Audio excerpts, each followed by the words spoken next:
Ilan sa mga bagay na pinag-uugatan ng away mag-asawa. Bad influence na barkada. Laging kinukonsider ang iisipin ng ibang tao instead na mag-focus sa pamilya.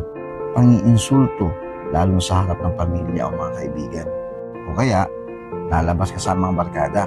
Yung tuwing day off, yung tipong i-implement siya si mister, mag-inom o mambabae. Imbis na ilan ng oras sa asawa at anak, ay babad sa cellphone.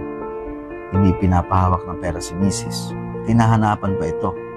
Galanta sa iba, pero nagigipit ang sariling pamilya. Kawalan ng prioridad, inuuna ang ibang bagay o tao. Instead na ang pamilya, inuubos ang pera sa mga walang kwentang bagay tulad ng alak, babae, barkada, sugal. Sakit na pananalita sa asawa. Pakikialam ng kamag-anak, pangihimasok sa mga desisyon ng mag-asawa, kawalan ng oras, mainit palagi ang ulo sa asawa at anak.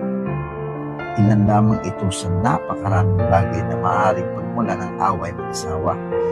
Iwasan ang mga ito upang mapanatiling matiwasay ang inyong pagsasama.